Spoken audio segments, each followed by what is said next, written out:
أعوذ بالله من الشيطان الرجيم. بسم الله الرحمن الرحيم. وقل للمؤمنات يغضضن من أبصارهن ويحفظن فروجهن ولا يبدين زينتهن إلا ما ظهر منها وليضربن بخمرهن على جيوبهن ولا يبدين زينتهن إلا لبعولتهن أو آبائهن أو آباء بعولتهن أو أبنائهن أو أبناء بعولتهن أو إخوانهن أو بني إخوانهن أو بني أخواتهن أو نسائهن أو ما ملكت أيمانهن أو التابعين غير أولي الإربة من الرجال أو الطفل الذين لم يظهروا على عورات النساء ولا يضربن بأرجلهن ليعلم ما يخفين من زينتهن وتوبوا إلى الله جميعا أيها المؤمنون لعلكم تفلحون.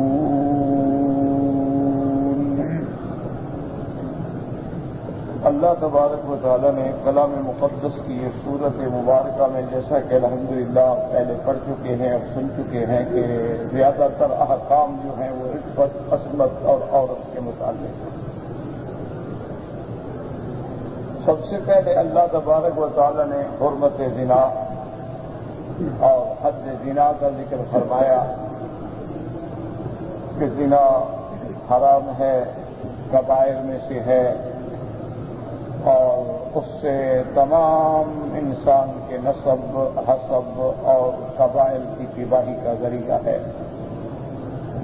اللہ نے اس کی حد زنا مقرر فرما دی کہ اگر کوئی کنوارا مرد یا کنواری عورت زنا کرے تو 100 کوڑے، شادی شدہ ہوں تو ان کو رجم کر کے پتھر مار مار کے مار دیا جائے.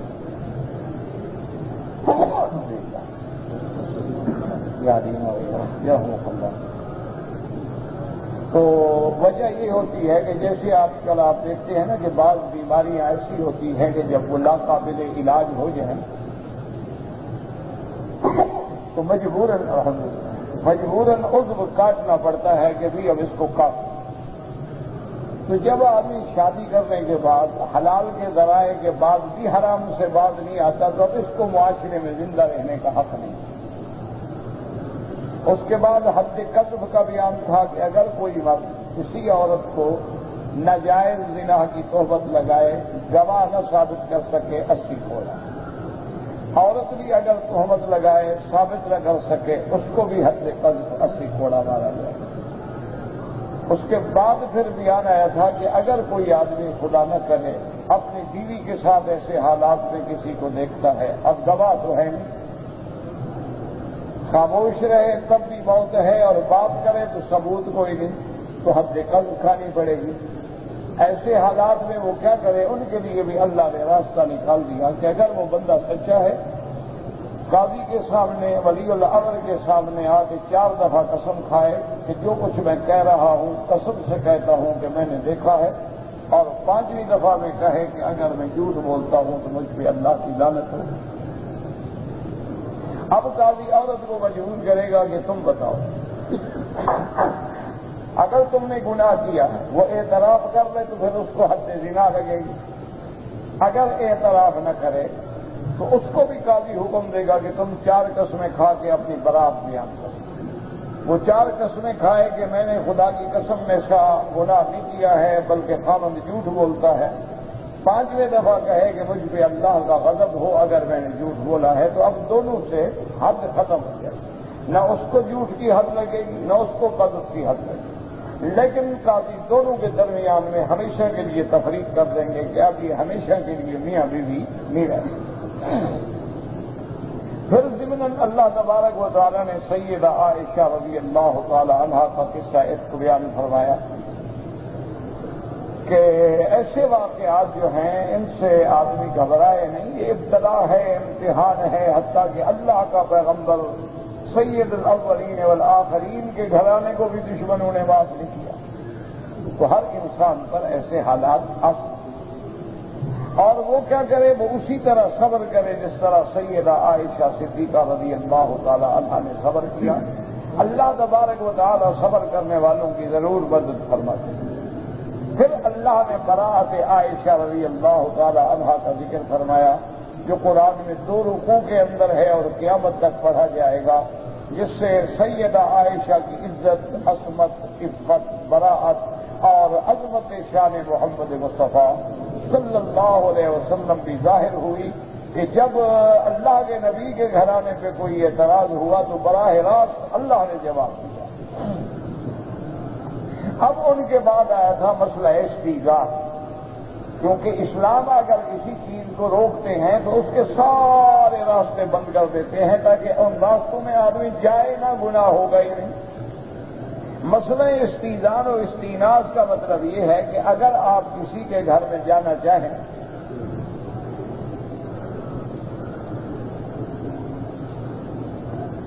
اسلام میں چادر اور 4 دیواری کا بہت بڑا تقدس ہے۔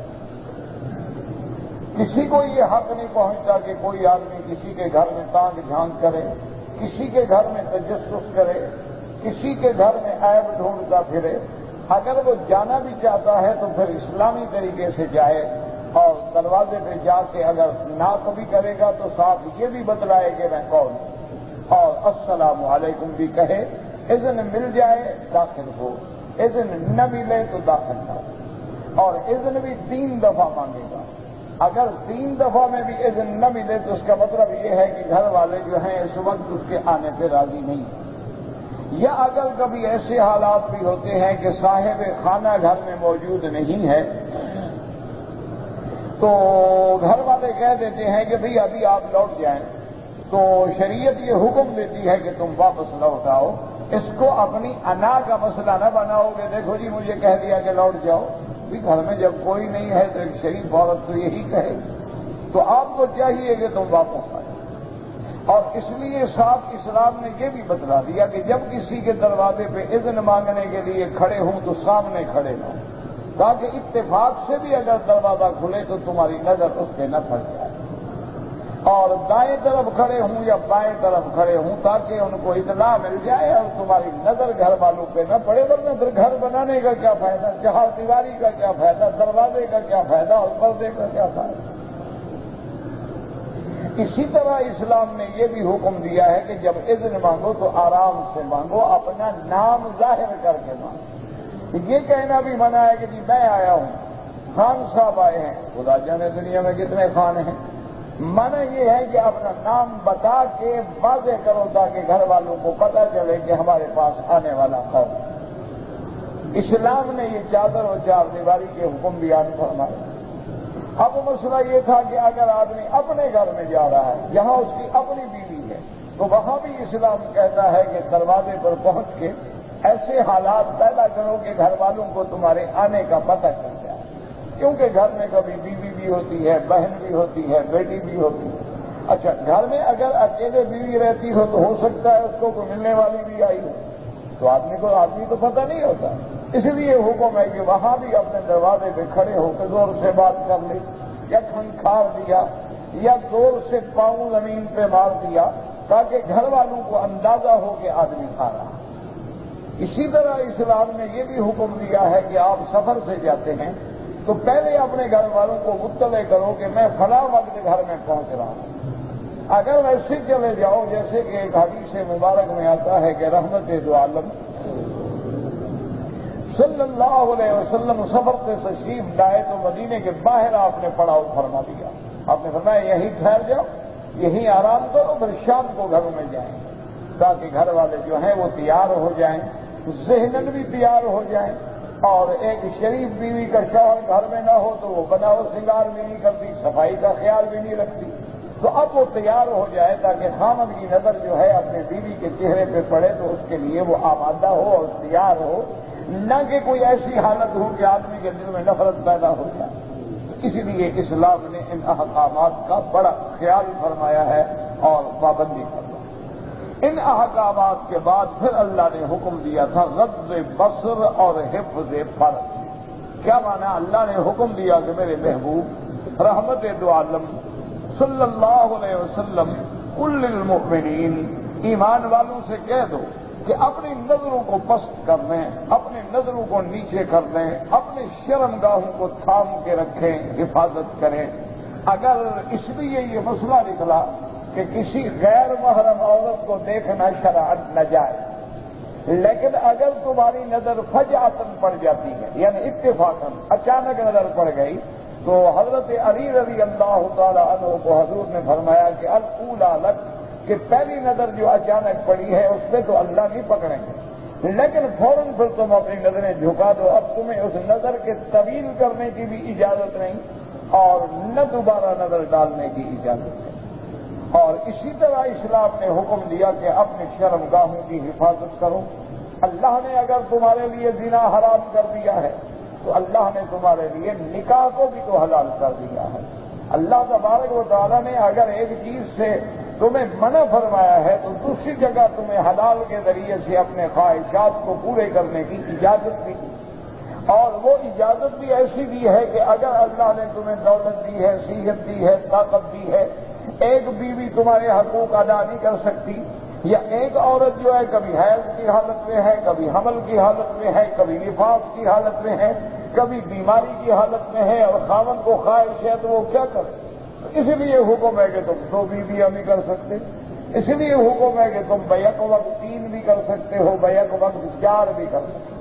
4 بیویوں سے زیادہ کرنے کی تمہیں اجازت ہے، لیکن شرط یہ ہے کہ ان سب کے درمیان میں عدل کرو گے، سب کے درمیان میں انصاف کرو گے. عدل اور انصاف کا تعلق جو ہے وہ ظاہری، یعنی کیا مانا کہ برابر وقت دو گے، برابر لباس دو گے، برابر خرچہ دو گے، برابر نفقہ دو گے. ہاں البتہ انسان کا دل کسی ایک بیوی کی طرف زیادہ مائل ہے تو دل اللہ کے ہاتھ میں ہوتے ہیں، وہ انسانوں کے ہاتھ میں نہیں. اس لیے میرے محبوب نے محبوب دو عالم سیدنا محمد الرسول اللہ صلی اللہ علیہ وسلم فرماتے تھے کہ اللہم انی اعدل فیما املک، یا اللہ میں اپنی بیویوں میں عدل کرتا ہوں لیکن جو میرے ہاتھ میں ہے. وکیف اعدل فیما لا املک، میں اس میں تو عدل نہیں کر سکتا جو میرے ہاتھ میں نہیں ہے. دل تو میرے ہاتھ میں نہیں ہے، دل تو آپ کے ہاتھ میں ہے.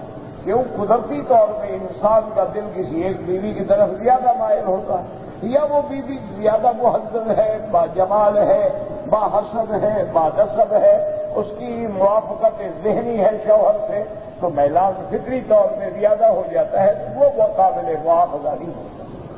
لیکن اگر 2 بیویاں ہیں اور ایک بیوی کو ملک میں چھوڑا ہوا ہے اور ایک بیوی ہر وقت ساتھ ہے، ایک بیوی خرچے کے لیے تڑپتی ہے اور دوسری بیوی عیش کر رہی ہے، تو ایسے لوگوں کو قیامت والے دن اللہ جب میدان حشر میں کھڑا کریں گے تو ان کا ایک حصہ جو ہے وہ فالج زدہ ہوگا، تاکہ تمام میدان حشر والے دیکھ لیں کہ اس بندے کو بیویوں میں عدل نہ کرنے کی سزا ملی. تو اسلام نے جہاں زنا سے منع فرمایا ہے وہاں تمہارے لیے حلال کا راستہ بھی کھولا. اور اسی طرح میرے آقا نے رحمت دو عالم نے اپنی امت کو ایسے بھی سمجھایا، فرمایا کہ دیکھو مثلا تم گھر سے باہر نکلے، کسی عورت میں اتفاق سے تمہاری نظر پڑی اور تمہارے دل میں خواہشات نے جنم لیا، تو فرمایا یہ ارادہ ہے کہ اپنے گھر لوٹ جاؤ. تمہارے گھر میں بھی تو بیوی موجود ہے، تمہارے گھر کے اندر بھی تو اپنے خواہشات کو پورے کرنے کا اللہ نے آسان ذریعہ رکھا ہے اور حلال ذریعہ رکھا ہے.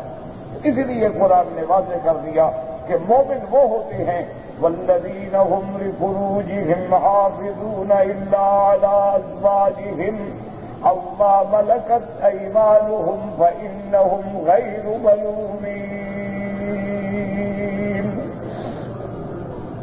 فمن ابتغى وراء ذلك فاولئک هم العادون. اللہ اللہ نے فرمایا جو ایمان والے ہیں وہ اپنی شرمگاہوں کی حفاظت کرنے والے ہوتے، ہاں مگر ہم نے جو ان کے لیے ان کی بیویاں حلال کر دی ہیں، او ما ملکت ایمانہم، یا ان کے پاس کنیزیں ہیں، لیکن یاد رکھو کہ اب کنیزوں کا مسئلہ بھی سمجھ لیں کہ یہ معنی نہیں ہوتا کنیز کا کہ کوئی 1000 روپے مہینے پہ عورت ملازم رکھ لو، 2000 روپے مہینے پہ عورت ملازم رکھ لو اور کوئی میری کنیز ہے نا۔ کنیز کا معنی یہ ہوتا ہے کہ جب مسلمان بادشاہ امیر المومنین کے حکم پر اسلام کے احکام کے مطابق کفار و مشرکین سے جہاد کے لیے تم جاؤ اور اللہ جہاد میں کامیابی عطا فرما دے، اور کافروں کا مال بھی اولاد بھی اور ان کے بیوی بچے بھی تمہاری قید میں آئیں، تو اب اسلام کہتا ہے کہ مال غنیمت ہے اور ان کے لڑکے اور لڑکیاں جو ہیں وہ غلام ہیں، اور وہ ان مجاہدوں میں تقسیم کیے جائیں گے جنہوں نے اللہ کے راستے میں جہاد میں حصہ لیا تھا۔ یہ معنی نہیں ہوتا ملک الیمین کا۔ اب تو دنیا میں نہ جہاد رہا نہ ملک الیمین رہا، تو اللہ نے فرمایا کہ ہم نے مومن کے لیے 2 چیزیں حلال کی ہیں، یا بیوی ہو یا ملک الیمین ہو، اس کے علاوہ اور کوئی طریقہ نہیں ہے۔ اس کے علاوہ اگر کوئی طریقہ اختیار کرے گا تو وہ اللہ کے حدوں کو توڑنے والا ہے۔ تو اس سے ہمیں سمجھ آ گیا کہ بیوی اور باندی کے علاوہ اگر کوئی آدمی متع کرتا ہے تو وہ بھی حرام ہے، کیونکہ فمن ابتغى وراء ذلك میں وہ آتا ہے۔ اگر کوئی آدمی تن بخشی کرتے ہیں وہ بھی حرام ہے۔ اسی طرح کوئی آدمی نعوذ باللہ اپنے ہاتھوں سے شہوت کا ازالہ کرتے ہیں وہ بھی حرام ہے۔ اسی طرح انسان اپنی بیوی کو وجہ غیر فطری استعمال کرتا ہے وہ بھی حرام ہے۔ صرف حلال کیا ہے؟ بیوی باندی اور وہ بھی فاتو حرثکم اللہ شئتم۔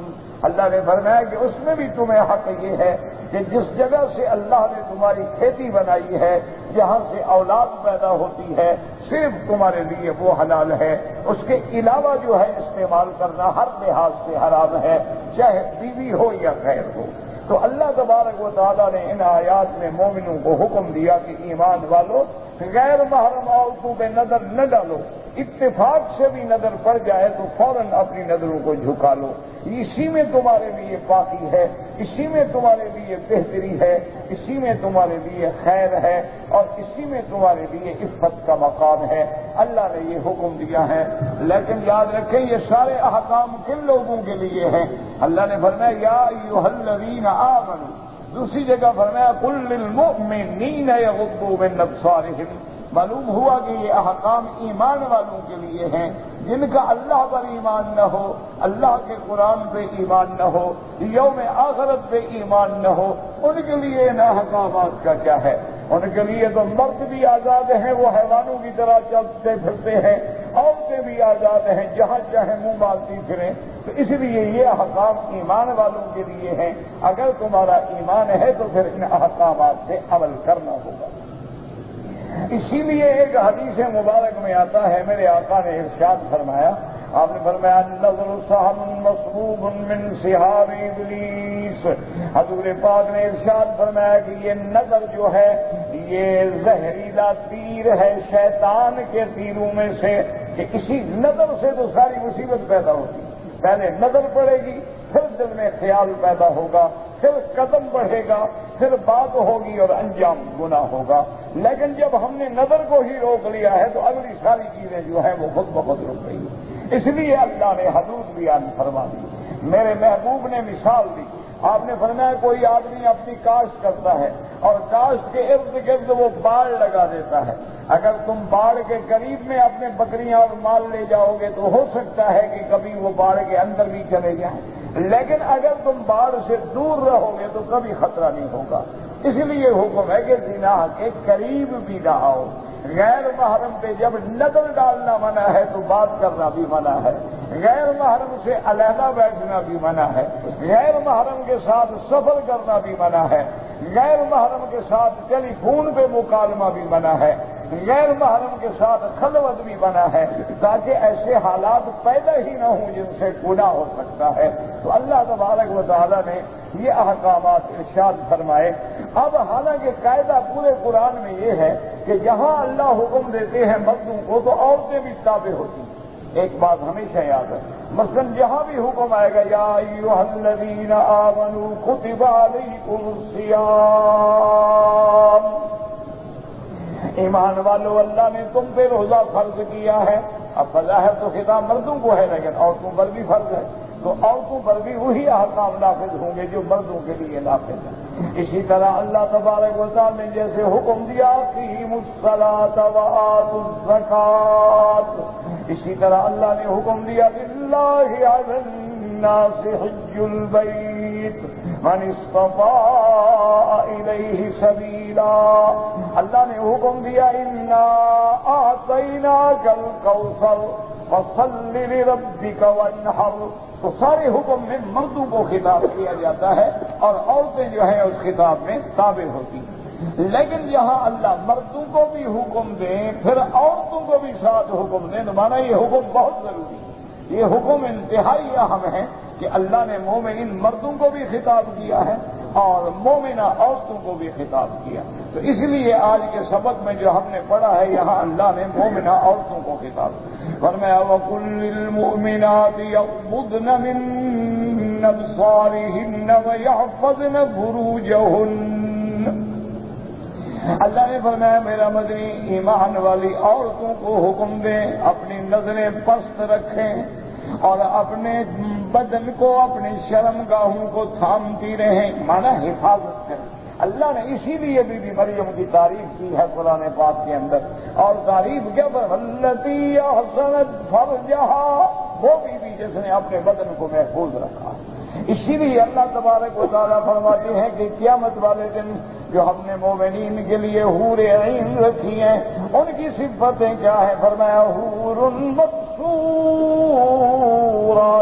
فی الخیام، وہ اپنے خیموں کے اندر بند ہیں، وہ باہر نہیں پھرتی ہیں کہ کبھی بازاروں میں، کبھی ہوٹلوں میں، کبھی ریستورانوں میں، کبھی بیچ کے کناروں پہ، کبھی نیو ایئر نائٹ مناتے ہوئے، کبھی میراتھن دوڑتے ہوئے.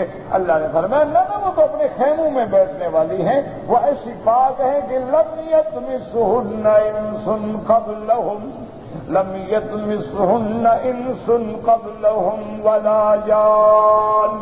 ان کو تو نہ کسی انسان نے ہاتھ لگایا ہے نہ کسی جن نے چھوا ہے، تو وہ اپنے اس مومن کے لیے محفوظ ہیں جن کے مقدر میں اللہ نے لکھ دیا. کہیں فرماتے ہیں کأنہن بیض مکنون. اللہ نے فرمایا سفید بھی ہیں، محفوظ ایسے ہیں جیسے انڈے کے اندر سفیدی محفوظ ہے. تو اسی طرح ہم نے ان کو بھی حفاظت میں رکھا ہوا ہے. تو اسی لیے اسلام کے اندر اس عورت کا مقام ہے جو عورت اپنی چار دیواری میں محفوظ ہے، اپنے پردے میں محفوظ ہے، اپنی عزت کے حصار میں محفوظ ہے. اس پہ یا تو باپ کی نظر پڑی ہے یا بھائی کی نظر پڑی ہے یا بیٹے کی نظر پڑی ہے یا پھر شوہر کی نظر پڑی ہے. اس کے بدن کو اگر چھوا ہے تو شوہر نے چھوا ہے. ایسی عورتیں جو ہیں حضور پاک نے فرمایا دنیا متاع وخیر متاع الدنیا المرأة الصالحہ. آپ نے فرمایا دنیا چند روزہ نفع اٹھانے کی چیز ہے اور سب سے بہتر نفع دنیا کا کیا ہے کہ اللہ ایک پاک بیوی عطا فرما دے. امرأة الصالحہ کہ جس کی آنکھوں میں حیا ہو، جس کے دل کے اندر حیا ہو، جس کی نظروں میں حیا ہو، جس کے بدن پر بھی پہرا ہو، جس کی آواز پر بھی پہرا ہو. یہی وجہ ہے میرے عزیز. آپ دیکھیں گے اسلام میں اللہ نے عورت کو اذان دینے کی اجازت نہیں دی، اسلام میں اللہ نے عورت کو امام بننے کی اجازت نہیں دی، اسلام میں اللہ نے عورت کو زور زور سے قرآن پڑھنے کی بھی اجازت نہیں دی. اس لیے علماء نے فرمایا کہ جیسے اس کے جسم پہ پردہ ہے ایسے اللہ نے اس کی آواز پہ بھی پردہ رکھا ہے. دعا فرمائیں اللہ ہمارے گھرانوں کو صالح کر دیں، اللہ تبارک و تعالیٰ ان کو اسلام کے مطابق زندگی گزارنے کی توفیق عطا فرمائے. اللہ تبارک و تعالیٰ ان کے ہر عمل کو اپنے رحمت سے پردوں میں ڈھانپ لے. ورنہ یہ ہے کہ سب سے بڑا فتنہ جو ہے وہ عورت ہے. اس لیے حضور پاک صلی اللہ علیہ وسلم نے فرمایا کہ مجھے اپنی امت پہ جو زیادہ خطرہ ہے وہ عورتوں کے فتنے کا خطرہ ہے. اور یہ بھی یاد رکھو کہ جب زنا عام ہو جائیں گے، جب گانا بجانا عام ہو جائے گا، جب محفل موسیقی کے چرچے ہو جائیں گے، جب ہر گھر ہر محلے میں مجرے ہو جائیں گے، تو پھر اللہ کے عذاب آنے شروع ہو جائیں گے۔ پھر اللہ تبارک و تعالی عذاب اتارتے ہیں، اس میں پھر اچھے لوگ بھی رگڑے جاتے ہیں اور برے لوگ بھی رگڑے جاتے ہیں، اور پھر قیامت میں ہر آدمی اپنے عمل پہ اٹھے گا۔ تو اس لیے فرمایا قل للمؤمنات، یہ حکم بھی ایمان والی عورتوں کے لیے، ایمان ہی نہیں تو جھگڑے ہی نہیں، پھر تو بحث کرنے کا فائدہ ہی نہیں۔ بغیر ایمان والی عورتوں کو آپ بتائیں تو ان کے لیے بھی عجیب بات ہے، وہ کہتے ہیں جی اللہ نے ہمیں حسن دیا ہے تو چھپانے کے لیے تھوڑا دکھانے کے لیے ہوتا ہے، اور اگر ہم کسی کو ہاتھ ملاتی ہیں تو اس میں کیا ہو جاتا ہے، اس میں کیا فرق پڑ جاتا ہے؟ وہ کہتے ہیں دیکھیں جی ایک چائے کی پیالی ہے، اس میں 100 آدمی چائے پیتے ہیں، دھو کے پھر رکھ دیتے ہیں۔ اسی طرح اگر ایک عورت کو بھی 100 بندہ استعمال کرتا ہے تو کیا فرق پڑ جائے؟ اسی لیے تو اللہ نے ہمیں پیدا کیا ہے کہ کھاؤ پیو انجوائے کرو اور مر جاؤ۔ تو یہ کافروں کی بات تو ہو سکتی ہے، ایمان والوں کی بات نہیں ہو سکتی۔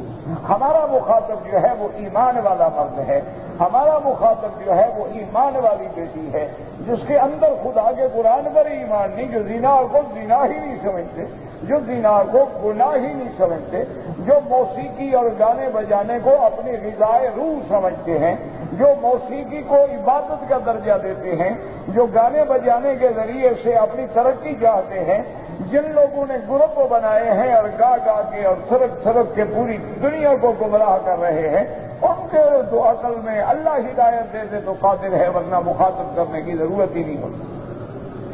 اس لیے فرمایا کہ اپنے نظروں کو پست کر لیں، اپنے شرمگاہوں کی حفاظت کریں۔ وَلَا يُبْدِينَ زِينَتَهُنَّ إِلَّا مَا ظَهَرَ مِنْهَا، اللہ نے فرمایا اور اپنی زینت کو ظاہر نہ کریں مگر وہ جو خود بخود کھل جائے۔ کیا مانا؟ اب اس میں 2 باتیں ہیں، یاد رکھو کہ زینت سے کیا مراد ہے۔ بعض علماء فرماتے ہیں زینت سے مراد ہے کہ جیسے آدمی کپڑا اوپر سے پہنتا ہے، برقع پہنتا ہے، چادر لیتا ہے، دوپٹہ لیتا ہے، اور تو یہ بھی تو ایک زینت ہے، لیکن مجبور ہے کہ ہر کسی کی برقعے پہ تو نظر پڑے گی نا، اس کو تو نہیں چھپایا جا سکتا، اور اوپر جو اس نے چادر لی ہوئی اب چادر پہ تو نظر پڑے گی نا، اس کو تو نہیں چھپایا جا سکتا۔ اور بعض علماء نے فرمایا کہ وَلَا يُبْدِينَ زِينَتَهُنَّ إِلَّا مَا ظَهَرَ مِنْهَا، کیا مانا؟ انہوں نے فرمایا یعنی مواقع زینت، یعنی سر سے لے کر پاؤں تک مواقع زینت ہیں، ان کو ظاہر نہ کرے۔ ہاں جو مجبوراً کہ ہاتھ کھل جاتا ہے، آدمی نے لینا ہے، پکڑنا ہے، جوتا اٹھانا ہے، جوتا اتارنا ہے، حرم میں داخل ہونا ہے، باہر نکلنا ہے، کسی کو چیز دینی ہے تو قدرتی بات ہے کہ ہاتھ تو کھلیں گے۔ اسی طرح علماء نے فرمایا کہ ان میں معنی یہ ہے کہ جیسے ہاتھ ہیں، چلنے میں پاؤں ہیں، اور اسی طرح چہرہ ہے، وہ جو مجبوراً مانا یہ نہیں کہ آمدن کھول کے کھڑی رہیں، یہ مانا نہیں ہوتا، مانا یہ ہے کہ اگر مجبوراً ایسا ہو جائے تو اس پر مؤاخذہ نہیں ہوتا ہے۔ اس لیے فرمایا وَلَا يُبْدِينَ زِينَتَهُنَّ إِلَّا مَا ظَهَرَ مِنْهَا وَلْيَضْرِبْنَ بِخُمُرِهِنَّ عَلَى جِيُوبِهِنَّ، اور فرمایا کہ اپنے دوپٹوں کو اپنے سینوں پہ اچھی طرح ڈھانپ لیں، لپیٹ لیں۔ آج کل تو خیر دوپٹہ ہوتا ہے نا ہاتھ میں پکڑا ہوا جو پیچھے اڑتا ہوا ہے، یا دوپٹہ ہوتا ہے کہ ایسے وہ گلے میں ڈال دیتے ہیں یا ایک کندھے پہ ڈال دیتے ہیں۔ یہ دوپٹہ نہیں، یہ تو ایک فیشن ہے، یہ تو ایک مقابلہ حسن و جمال ہے اور مقابلہ لباس ہے، اس کا نہ پردے سے تعلق ہے نہ دوپٹہ کہلانے کا حقدار ہے۔ دوپٹہ تو حیا کے لیے ہوتا ہے کہ آدمی کو چھپا لے، اور ہمیں سینے پہ کیا مانا کہ قمیص نے تو بدن کو چھپایا ہوا ہے، لیکن علماء نے فرمایا بعض اوقات گلے کی جگہ تھوڑی ظاہر ہو جاتی ہے، بعض اوقات کوئی بٹن ٹوٹ جاتا ہے، یا بعض اوقات عورت کے سینے کا ابھار قمیص کے باوجود بھی نظر آتا ہے تو اوپر دوپٹے کو بھی ڈال دیتا کہ بلا وجہ ظاہر نہ ہو اور کسی کے لیے وہ فتنے کا باعث نہ بن سکے۔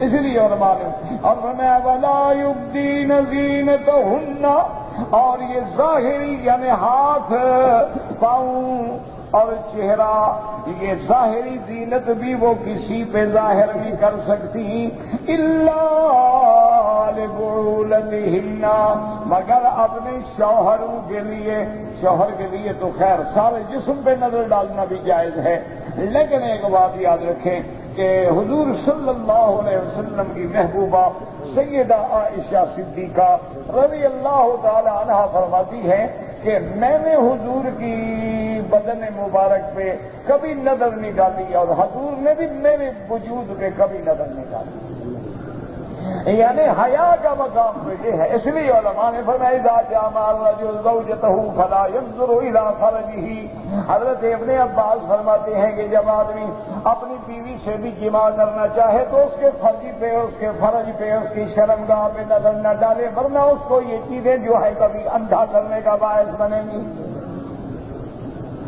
تو آج کل تو خیر حیوانوں کی زندگی ہے نا، انسان تو کہیں یہ باتیں ہیں انسانوں کے لیے، یہ باتیں ہیں مومنین کے لیے کہ اچھا اب شوہر کو تو خیر اس کے جسم پہ نظر ڈالنے کا حق ہے، لیکن جو ظاہری زینت ہے اس کے لیے کن کو اجازت ہے کہ کے سامنے او آباء بعولتہن، یا شوہر کے باپ، کیا ہو گیا سسر، شوہر کا باپ یعنی اس کے سامنے بھی چہرہ کھلا رکھ سکتی ہے، لیکن یاد رکھیں کہ اگر ان کے علاوہ کسی کے سامنے چہرہ کھولنے کی اجازت ہوتی تو پھر ان کے ذکر کرنے کی کیا ضرورت ہے؟ یہ جو لوگوں کو ایک مغالطہ ہے نا کہ چہرے کا پردہ نہیں ہوتا، پھر اللہ یہ اتنے بندے کیوں گن رہے ہیں؟ معنی یہ ہے کہ ان کے سامنے اگر ہاتھ کھلے ہیں، ان کے سامنے اگر چہرہ کھلا ہے، ان کے سامنے اگر پاؤں کھلے ہیں، ان کے سامنے اوپر کی چادر جو ہے وہ نظر آ رہی ہے تو کوئی حل نہیں، کون؟ شوہر، اور دوسرا کون؟ او آبائہن، یا باپ، اور تیسرا کون؟ آباء بعولتہن، کیا مانا ہے؟ یعنی سسر، او ابنائہن، یا اپنے بیٹے، اپنے بیٹے سے مراد یاد رکھو ایک بیٹا وہ ہوتا ہے کہ باپ بھی ہے ایک ماں بھی ہے، ایک بیٹا وہ ہوتا ہے کہ عورت کے پہلے شوہر سے بیٹا ہے، اب اس نے دوسری شادی کی ہے، اس شوہر کا تو وہ بیٹا نہیں ہے لیکن ماں کا بیٹا تو ہے نا، اس بیٹے کے سامنے بھی وہ چہرہ کھول سکتی ہے، حقیقی بیٹا ہو یا پہلے شوہر کا بیٹا۔ او ابناء بعولتہن، یا اس کے شوہر کا بیٹا، کیا مانا؟ یعنی خاوند نے، اس کے خاوند نے پہلے ایک اور شادی کی تھی یا اس کی دو شادی ہے، اس سے بھی اولاد ہے تو وہ بھی تو اس کے خاوند کا بیٹا ہے نا، تو گویا اس کا بیٹا ہے، تو اس کے سامنے بھی چہرہ کھلا رکھ سکتی ہے اور ہاتھ کھلے رکھ سکتی۔ او اخوانہن، یا بھائی، او بنی اخوانہن، بھائیوں کے بیٹے بھتیجے، او بنی اخواتہن، یا بھانجے بہنوں کے بیٹے، او نسائہن، نساء بنا عورتیں، لیکن یاد رکھنا عورت کے سامنے بھی صرف چہرہ اور ہاتھ کھلا رکھ سکتی ہے، عورت کے سامنے بھی عورت اپنا بدن ننگا نہیں کر سکتی، مرد بھی مرد کے سامنے اپنا بدن کڑیا نہیں کر سکتا، ہاں علاج میں ضرورت ہے، بیماری ہے، آپریشن ہے، ولادت ہے، مجبوری ہو گئی، وہ الگ مسئلہ۔ او ما ملکت ایمانہن، یا گھر میں کنیز ہے، اب اس سے بھی تو آپ چہرہ کھلا بند نہیں رکھا جا سکتا۔ او التابعین غیر اولی الاربۃ من الرجال، یا مانا ایسے لوگ جو گھر میں رہتے ہیں لیکن ان کو عورتوں کی طرف کوئی خواہش نہیں، کیا مانا؟ اب نارمل بچے، ایسے لوگ جن کا دماغی کام نہیں کرتا، وہ بیچارہ پاگل ہے، مجنون ہے، بیٹھا ہوا ہے، تو اب اس کے سامنے بھی چہرہ کھلا رکھا جا سکتا۔ اب الطفل الذین لم يظهروا على عورات النساء، اللہ نے فرمایا یا وہ بچے جن کو عورت کے چھپے ہوئے چیزوں پر کوئی نظر نہیں، کیا مانا؟ ابھی بچہ چھوٹا ہے، بالغ ہی نہیں ہوا، اس کو پتہ ہی نہیں ہے کہ عورت کیا ہے، زنا کیا۔ آج کل تو خیر 5 سال کے بچے کو پتہ ہے، احتیاط کیا کریں۔ جب سے گھر میں تم نے فلمیں چلائی ہیں نا، بچے تم سے بھی آگے ہیں، یہ تو کمپیوٹر کے زمانے میں پیدا ہوئے ہیں۔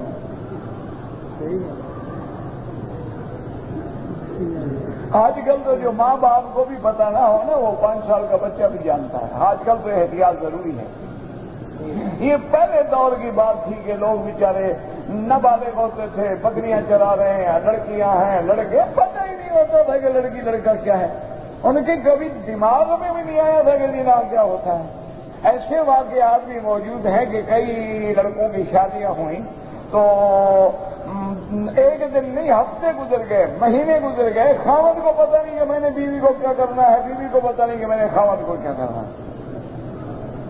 دماغ ہی نہیں تھا، ذہن ہی نہیں تھا، اللہ نے محفوظ رکھا۔ تو یہ تو اللہ ہمارے گناہوں کو معاف کرے۔ دشمن نے ایک ایسا انتظام کر دیا ہے کہ ہر گھر میں ٹی وی پہنچا دی ہے، جو سیکھنا ہے سب بے حیائی سیکھو۔ اب اس کی بھی ضرورت نہیں، اب اس نے ٹیلی فون اپنا پکڑا دیے ہیں، اس میں بھی وہ ڈیجیٹل کیمرے ہیں، مووی بنانے کے اسباب ہیں، سب کو جب ہاتھ میں ہے اور جیب میں ہے اور اسی میں گندے فوٹو بھی ہیں اور نماز بھی پڑھ رہے ہیں۔ اللہ اکبر، ماشاءاللہ، انا للہ و انا الیہ راجعون۔ اللہ کے غضب سے ڈرو، اللہ کے عذاب کو دعوت نہ دو۔ اللہ کے مساجد میں ہر طرف دیکھو موسیقی ہے، ہر طرف دیکھو میوزک بج رہا ہے۔ اچھا اب اور حکم دیتے ہیں، وَلَا يَضْرِبْنَ بِأَرْجُلِهِنَّ وَلَا يَضْرِبْنَ بِأَرْجُلِهِنَّ لِيُعْلَمَ مَا يُخْفِينَ مِنْ زِينَتِهِنَّ، اور عورتیں اپنے پاؤں کو زمین پہ مار کے نہ چلیں۔ کیوں؟ جو پاؤں میں اس کے کوئی جھانجر ہے یا پاؤں میں کوئی کڑا ہے یا پاؤں میں کوئی چیز پہنی ہوئی ہے، پازیب ہے، تو زمین پہ پاؤں مارے تو آواز آئے گی، مانا اندر کی زینت بھی ظاہر ہوگی۔ تو فرمایا ایسا ہرگز نہیں، ادب سے چلو، یہ نہیں کہ ٹھک ٹھک ٹھک کر کے چلو تاکہ نہ دیکھنے والا بھی دیکھے کہ کون سی گھوڑی یہاں سے گزر رہی ہے۔ تو اس کو بھی اسلام نے منع فرمایا۔ یہ عورتیں تھوڑی ہیں، یہ تو جانور ہیں، جانوروں سے بھی بدتر ہیں، یہ جو چلتی پھرتی ہوئی گناہوں کی لاشیں ہیں جو ہمارے مقدر میں لکھی گئی۔ یہ عورت تھوڑی، عورت تو فاطمہ الزہرا تھی، عورت تو سیدہ عائشہ تھی، عورت تو بی بی ام سلمہ تھی، عورت تو صحابیات تھیں، تابعیات تھیں، فقیہات تھیں، محدثات تھیں، مفسرات تھیں، کہ جن کے چہروں پہ کبھی کسی نے نظر ہی نہیں ڈالی۔ اللہ اکبر۔ وَلَا يَضْرِبْنَ بِأَرْجُلِهِنَّ لِيُعْلَمَ مَا يُخْفِينَ مِنْ زِينَتِهِنَّ، اور آخر میں اللہ حکم دیتے ہیں وَتُوبُوا إِلَى اللَّهِ جَمِيعًا، وَتُوبُوا إِلَى اللَّهِ جَمِيعًا أَيُّهَا الْمُؤْمِنُونَ لَعَلَّكُمْ تفلحون۔ اور اللہ نے فرمایا کہ تم مرد ہو یا عورتیں سب اللہ کی طرف رجوع کرو، توبہ کرو۔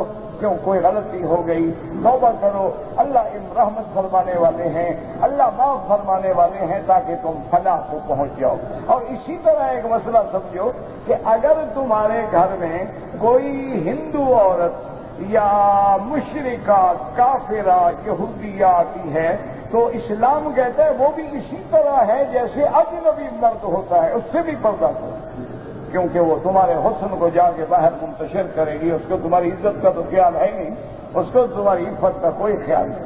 اچھا اب مسئلہ یہ ہے کہ علماء یہ فرماتے ہیں کہ اگر کوئی عورت کسی مرد پہ یعنی غیر محرم پہ بغیر شہوت کے نظر ڈالے تو جائز۔ کیا مانا ہے؟ اس کے دل میں کوئی برا خیال نہیں، لیکن نظر پڑ گئی۔ ایک ہے اچانک، ویسے بھی دیکھے انہوں نے استدلال کیا ہے کہ ایک دفعہ رحمت دو عالم صلی اللہ علیہ وسلم کی مسجد نبوی میں کچھ حبشی لوگ تھے، نوجوان بچے تھے، اور وہ تیر اندازی کی مشق کر رہے تھے اور کھیل رہے تھے۔ تو حضور نے دیکھنا چاہا تو بی بی عائشہ بھی حضور کے پیچھے کھڑی ہو گئی اور بی بی عائشہ بھی ان کا کھیل دیکھتی رہی اور حضور نے منع نہیں فرمایا۔ اس لیے یہ بات صحابہ نے استدلال کیا ہے کہ اگر ایسی بات ہو تو غیر محرم پہ عورت کی نظر اب بازار میں جا رہی ہے، مسجد میں آ رہی ہے، نماز کے لیے آ رہی ہے، نظر تو پڑے گی نا۔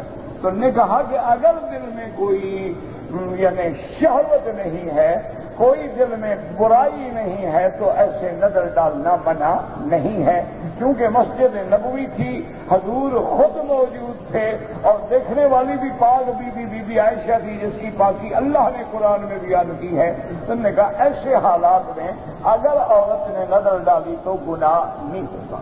اچھا، بعض صحابہ فرماتے ہیں کہ نہیں، کسی بھی حال میں نظر نہ ڈالے۔ انہوں نے بھی حدیث سے استدلال کیا ہے کہ بی بی ام سلمہ اور بی بی میمونہ بیٹھے ہوئے تھے، حضور کی بیویاں ہیں، امہات المؤمنین ہیں، ازواج رسول اللہ ہیں، کہ حضرت عبداللہ ابن ام مکتوم صحابی ہیں، نابینا ہیں۔ تو حضرت عبداللہ ابن ام مکتوم آ رہے تھے حضور کی خدمت میں، حضور نے اپنی بیویوں کو حکم دیا کہ پردے میں چلی جائیں۔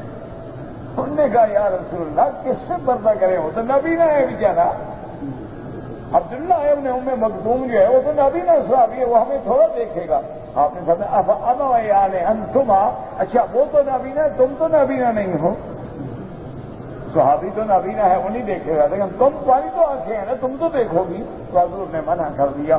تو اب دو قول ہو گئے، ایک قول میں ہے کہ اگر نظر ڈالی جائے بغیر شہوت کے تو جائے، اور ایک قول میں ہے کہ بالکل ناجائز ہے، کہ حضور نے منع فرما دیا کہ تم نابینا صحابی کو بھی نہ دیکھو۔ اب ان دونوں حدیثوں کو جمع کیا محدثین نے، انہوں نے کہا کہ جب فتنے کا خوف ہے، حالات بالکل تبدیل ہو گئے، جیسے آج کل ہر وقت فتنے کا خوف ہے، تو وہاں تو بغیر شہوت کے بھی نظر ڈالنا منع ہے، اور جہاں فتنے کا خوف نہ ہو اور کسی قسم کا اندیشہ نہ ہو، وہاں اگر عورت نے نظر ڈالی تو کوئی حرج نہیں ہوگا۔ اللہ تبارک و تعالیٰ آپ کو بھی، ہر مسلمان مرد اور عورت کو گناہوں سے، زنا سے، بے حیائی سے محفوظ رکھے، اور ہمارے گھرانوں پہ، آپ کے گھرانوں پہ اپنی رحمت نازل فرمائے، عزت و عصمت کی حفاظت فرمائے۔ کہتے جی کہ ایک آدمی نے مدینہ منورہ سے آتے ہوئے احرام نہیں باندھا، اب وہ دوبارہ لوٹ کے اگر مدینہ جا کے احرام باندھے بالکل ٹھیک ہے، چلا جائے، جتنا جلدی ہو سکے جا کے پھر عمرہ کر لے، کوئی دم نہیں۔ ایک آدمی نے ریاض سے آتے وقت میقات پہ عمرے کی نیت تو کر لی، لیکن احرام نہیں باندھا کہ راستے میں مجھے واپس نہ کر دیں، وہ جو پوائنٹ تھا اس کو کراس کر کے احرام باندھ لیا، انشاءاللہ اللہ قبول کرے گا۔ بہرحال نفلی عبادات میں علماء نے لکھا ہے کہ جیسے نفلی حج ہے، نفلی عمرہ ہے، تلاوت ہے، آپ کر کے جس کے لیے بھی دعا کریں گے اللہ ثواب دیں گے۔ کہتے جی کہ میں 4 مہینے سے مکے میں رہتا ہوں، اور رمضان کے بعد میں نے کوئی عمرہ نہیں کیا، یہ میرا پہلا حج ہے، تو پہلا ہو یا 1000واں ہو، آپ کا حج افراد ہوگا، اور مکے والے سب جو ہیں ان کا بھی حج افراد ہوگا۔ حج افراد ہو، تمتع ہو، قران ہو، کوئی مسئلہ نہیں، آپ حج افراد کریں، آپ پر حج کی بکری واجب نہیں۔ کہتے جی کہ ہم انڈیا میں رہتے ہیں، پردے کا وہاں اہتمام نہیں ہوتا ہے، تو بات جب ہم بازاروں میں جاتے ہیں تو صاف بات ہے کہ نظر جو ہے پڑتی ہے عورتوں پہ۔ بہرحال آپ کوشش یہ کریں کہ حضور نے فرمایا کہ شر المقام الاسواق، شر البقاء الاسواق، آپ نے فرمایا سب سے بری جگہ بازار ہوتی ہے، اور خیر البقاء المساجد، سب سے اچھا جگہ جو ہے وہ مسجدیں ہوتی ہیں۔ آپ بغیر ضرورت کے بازاروں میں نہ پھریں، ہاں مجبور ہیں، دکاندار ہیں، پھر اپنی نظروں کو جھکا لیا، بچنے کی کوشش کی، اللہ دلوں کو جانتا ہے، نیتوں کو جانتا ہے۔ اگر ایک آدمی پاکستانی ہے یا کوئی ہے، مکے میں رہتا ہے، اس نے عید الفطر کے 30 دن مدینے پاک سے عمرہ کیا ہے، تو بہرحال بعض ائمہ فرماتے ہیں کہ حج تمتع ہے، اس کو ایک بکری دینی ہوگی۔ امام ابو حنیفہ فرماتے ہیں اس کو عمرہ نہیں کرنا چاہیے تھا، اب بکری دے لیکن جرمانے کی، بہرحال اب آپ کو ایک بکری دینی ہے۔ اس حدیث کے بارے میں من صلی فی مسجد 40 صلاۃ لا يفوتہ صلاۃ، بہرحال اس کی بحث جہاں یہ حدیث مبارک ہے نا، کسی شرح میں دیکھ لیں، تفصیل مل جائے گی، وقت نہیں ہوتا کہ آدمی احادیث پہ بحث کرے۔ مغرب کی نماز کا وقت جو ہے، بعض ائمہ کرام فرماتے ہیں کہ سورج ڈوبنے کے بعد جو سرخی ہے، سورج ڈوبتا ہے نا، جس طرف ڈوبے گا ادھر ایک سرخی آ جاتی ہے، شفق احمر، تو وہ کہتے ہیں جب وہ سرخی ڈوب جائے تو مغرب کا وقت ختم ہو گیا، عشاء کا وقت شروع ہو گیا۔ لیکن امام ابو حنیفہ رحمۃ اللہ علیہ کے نزدیک شفق کے احمر کے بعد، یعنی سرخی کے بعد ایک شفق ابیض ہوتی ہے، پھر ایک سفیدی ہوتی ہے، وہ فرماتے ہیں وہ سفیدی جب ڈوب جائے تو پھر عشاء کا وقت شروع ہوگا۔ حضرت علی کی پیدائش خانہ کعبہ میں ہوئی تھی، میرا بھائی اگر ہوئی ہو تو کیا ہو جائے گا؟ ایک منٹ، حضور کی پیدائش خانہ کعبے کے اندر نہیں ہوئی، ٹھیک ہے، حضرت علی کی ہو گئی تو حضرت علی حضور سے افضل ہو گئے، تو پھر بحث کا کیا فائدہ؟ مجھے یہ سمجھائے نا کہ صرف کعبے میں پیدا ہونے سے کوئی اتنی بڑی فضیلت آ جاتی ہے کہ بندہ وہ نبی سے بھی افضل ہو جائے گا، صحابہ سے بھی افضل ہو جائے گا، یہ کیا بات؟ اچھا کوئی مکے میں پیدا ہو جائے لیکن کافر مر جائے، جنت میں جائے گا جہنم میں جائے گا؟ تو پھر مکے میں پیدا ہونے کا ابو جہل کہاں پیدا ہوا تو وہ جنت میں چلا جائے گا؟ ابھی لہب کہاں پیدا ہوا؟ یہ خدا کے بندے، اگر بعض کتابوں میں ہے کہ حضرت علی کی پیدائش کعبے کے اندر ہوئی، اگر ہوئی الحمدللہ، ہمیں تو حضرت علی کا بھی شان ہے جیسے ابو بکر کا شان، ہمیں تو ان سے بھی محبت، ان سے بھی محبت، لیکن عقل کے مطابق جو بات سمجھ آتی ہے وہ یہ ہے کہ کبھی کبھی سارے مکے کو بھی مسجد الحرام کہہ دیتے ہیں، کبھی سارے حد حرم کو بھی اللہ نے قرآن میں فرمایا ہے کعبہ، جیسے فرمایا حدیم بالغ الکعبہ کہ اپنی بکریاں حج کی کعبے میں ذبح کرو۔ تم کہاں ذبح کرتے ہو؟ کعبے میں کہ مینا میں؟ تو معلوم ہوا کہ سارا حرم جو ہے وہ کعبہ ہے۔ حضرت علی کا گھر بھی حرم میں تھا تو کسی کتاب والے نے لکھ دیا کہ کعبے میں پیدائش ہوئی، تو کیا ہو کوئی ایسی بات، کوئی جھگڑا نہیں۔ اچھا اگر ہوئی بھی ہو تب بھی ہمارا تو حضرت علی کی شان سے انکار ہی نہیں نا، لیکن یہ کہاں لکھا ہوا ہے کہ کعبے کے اندر پیدا ہونے سے شان اتنی بڑھ جائے گی وہ نبی سے بھی بڑھ جائے گا؟ کہتے جی کہ حضور پاک کا جنازہ پڑھایا گیا تھا، تم اپنے جنازے کی فکر کرو، تمہیں معصوم نبی کا کیا فکر ہے؟ نہ جنازہ جو پڑھا جاتا ہے کیا اس میں کیا دعا کی جاتی ہے کہ اللہ اس کے گناہ، تو نبی گناہگار ہوتے ہیں؟ ہاں جی، جنازے پہ اصرار کرنے والا پہلے نبی کو گناہگار مانتا ہے، ان کو ضرورت تھی کہ ہم جا کے بخشوائیں حضور کو، وہی خوف خدا کرو۔ جاہلوں نے مسئلے بنا دیے، حضور کا جنازہ نہیں پڑھا گیا، اچھا آج جو مسلمان شہید ہو رہے ہیں ان کا جنازہ نہ پڑھا جائے کیا ہو گیا؟ مسلمان ہوائی جہازوں میں کریش ہوتے ہیں، مر جاتے ہیں، کتنے میرے بھائی ہیں مسلمان ہیں جو اس زلزلے میں ابھی تک دبے ہوئے ہیں، کسی نے جنازہ تو جنازہ لاش ہی نہیں نکالی، تو ان کا کیا ہو جائے گا؟ گناہ ہوگا۔ تو خدا کا خوف کرو، نبی کے جنازے پہ بحث کرتے، جہاں کتابوں میں آیا ہے کہ جنازہ نہیں پڑھایا گیا، مانا ہے کہ حضور کے جنازے کا کون امام بنے، اور حضور کو پھر جنازے کی دعا کی ضرورت ہی نہیں ہے، وہ تو 10 صحابہ کمرے میں جاتے تھے، درود پڑھ کے باہر نکل آتے، اسی لیے لکھ دیا گیا جنازہ نہیں پڑھایا۔ اور یہ کہتے ہیں کہ نہیں جناب ابو بکر نے جنازہ نہیں پڑھنے دیا، تو حضرت علی کہاں چھٹی پہ گئے ہوئے تھے؟ کیوں مجبور کرتے ہو کہ ہم وہی زبان استعمال کریں جو تمہاری زبان ہے؟ نہ حضرت علی مشکل کشا کہاں تھے؟ تم کبڈی کھیلو تو علی پہنچ جاتا ہے، نبی کے جنازے کے لیے نہیں پہنچا۔ تم کرکٹ میں یا علی کو پکارو تو علی آ جاتا ہے ماشاءاللہ بلہ مارنے کے لیے، لیکن حضور کے جنازہ پڑھانے کے لیے نہیں پہنچے۔ خدا کا خوف کرو، شرم کرو، اپنے جنازوں کی فکر کرو، دعا کرو اللہ ہمارے خاتمے ایمان سے کرو۔ نبی میرا تو امام الانبیاء والمرسلین ہے، وہ تو جب تک جنت میں داخل نہ ہو کوئی داخل ہی نہیں ہو سکتا۔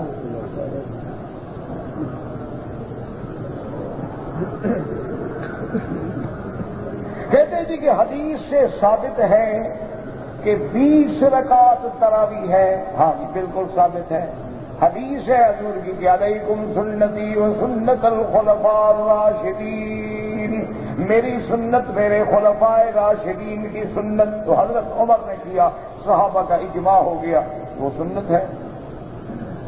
نہ تمہیں تکلیف کیا ہے، نہ پڑھو گی، نہ ایمان سے کہو. کبھی ہم نے پکڑا ہے آپ کو یار کہاں بھاگے میں کوئی کھڑے تھے 20 پڑھو پکڑا ایمان سے کہو. کوئی 8 پڑھتا ہے اللہ قبول فرمائے, کوئی 20 پڑھتا ہے اللہ قبول فرمائے. رمضان کی راتیں جاگنے کے لیے ہیں, جتنا جاگو گے جتنا گل ڈالو گے اتنا میٹھا. جس نے 20 رکعتیں پڑھی 20 لاکھ کما گیا, جس نے 8 پڑھی وہ 8 لاکھ کما گیا. اس میں جھگڑا کیا ہے مجھے یہ تو سمجھاؤ, کون سا کفر اسلام کا مسئلہ ہے؟ اگر حدود حرم میں کہیں شہد کا چھتا ہے تو شہد لے سکتے ہیں, افضل تو یہ ہے کہ نہ لیں. اگر لیں تو اتنے قیمت خیرات کریں. ایسے دیکھا ہوا ہوگا نا کہ مفتی کا مال ہے پہنچ چکے ہیں, ہم بازار سے خرید لو اللہ کے بندے. کعبۃ اللہ کی دیوار سے چپٹ کر دعا مانگنا ملتزم پہ سنت ہے. حجر اسود اور حتیم کے درمیان نیچے کی طرف سے چاکلیٹی رنگ کے جو پتھر لگے ہیں وہاں حضور پاک نماز ادا کرتے تھے. میں نے کسی کتاب پہ نہیں پڑھا ہے. حج بدر تو نہیں ہوتا, حج بدل ہوتا ہے. بہرحال حج بدل جو ہے وہ مکے والا بھی کر سکتا ہے, لیکن نفلی حج ہو.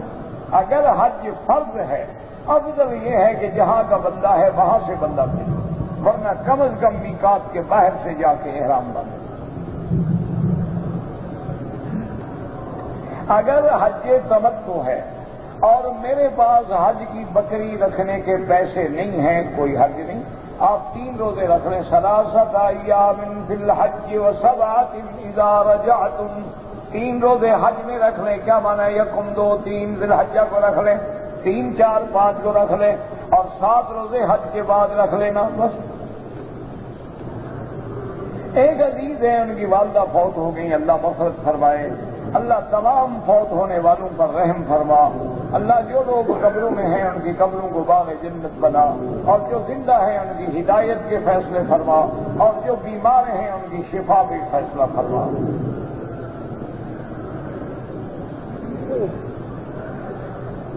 اگر کسی بیوی نے اپنے خامند کو محبت میں آگے بھائی کہہ دیا کچھ نہیں ہوتا جناب. باپ بھی کہہ دے تو کچھ نہیں ہوتا. اسی لیے تو اللہ نے سب مرد کی زبان میں رکھا ہے نا. عورتوں میں ہوتا تو روز حرام کر دیتے. مرد اگر کہہ دے تم میری بہن کی طرح ہو تو حرام ہو جائے, لیکن عورت کہہ دے کہ تم میرے بھائی ہو تو ہر کلمے پڑھنے والا ایک دوسرے کا بھائی ہوتا ہے, کیا فرق پڑ جاتا ہے؟ کچھ نہیں ہوتا, فکر نہ کرو. یہ محبت نہیں, وہ جان چھڑوانا چاہتی ہو. محبت میں بلا بیوی بھی کبھی بھائی کہے گی نہ. ایمان سے کہو, محبت میں آج تک آپ کو کوئی ایسی بیوی ٹکری ہے؟ وہ میرا بھائی جان چھڑانا چاہتی ہے, فکر کرو. اللہ سب کے گھروں کو آباد رکھے, اللہ طلاق سے بچائے, اللہ حرام سے بچائے, اللہ زنا سے بچائے, اللہ فتنے سے بچائے. اللہ جن بیٹیوں کے رشتے نہیں ان کے آسان فرما دے, جن کے رشتے ہو چکے ان کو ان کے گھروں میں آباد فرما دے. دعا کیا کرو, رحمت کی کوئی گھڑی ہوتی ہے کام بن جاتا ہے. کوئی پتہ نہیں ہوتا, کوئی چھپا ہوا اللہ والا بیٹھا ہوتا ہے, پتہ ہی نہیں ہوتا کس کی وجہ سے ہماری گاڑی بھی چل پڑے.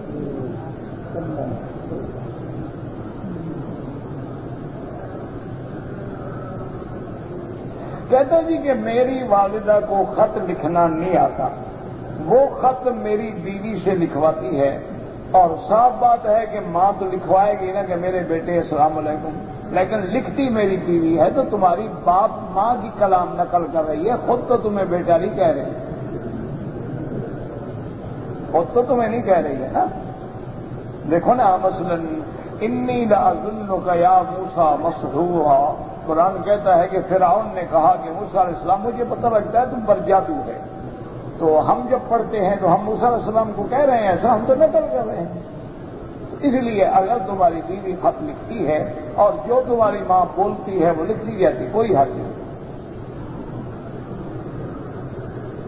ٹیلی فون پر نکاح ہو جاتا ہے, بالکل نہیں ہوتا. اس کے 2 وجوہات ہیں. ایک تو یہ ہے کہ آواز بدل جاتی ہے, دوسرا یہ ہے کہ دھوکہ ہو سکتا ہے.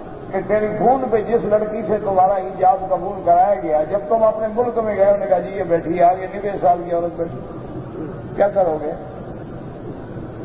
اس لیے اسلام نے منع کیا، کیمرے والا ہو یا بغیر کیمرے والا، بڑا آسان حل ہے، دو دوستوں کے ساتھ بیٹھ کے خط لکھ دو کہ میں اپنے چاچا کو، بھائی کو، فلاں کو اپنا وکیل بناتا ہوں، اس کو حق حاصل ہے بحیثیت وکیل شرعی مسمات فلاں بنت فلاں کے ساتھ جا کے میری طرف سے نکاح میں ایجاب و قبول کر دیں، بس بات وہ کر لے گا تمہاری طرف، کوئی ٹیلی فون کی ضرورت ہی نہیں، تسلی بھی ہو جائے گی کہ وہی گھر ہے، وہی عورت ہے، وہی لڑکی ہے، صحیح بات ہے۔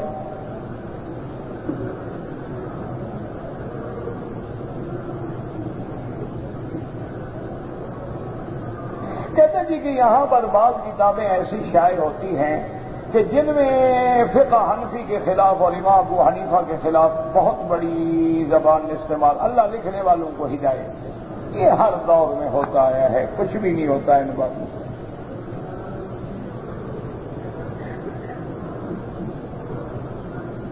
عرفات میں خطبہ سننا جو ہے وہ بھی ضروری ہے، لیکن گم ہونے کا خطرہ ہے تو آپ اپنے کین میں رہیں، وہی ریڈیو کھول لیں، سنتے رہیں۔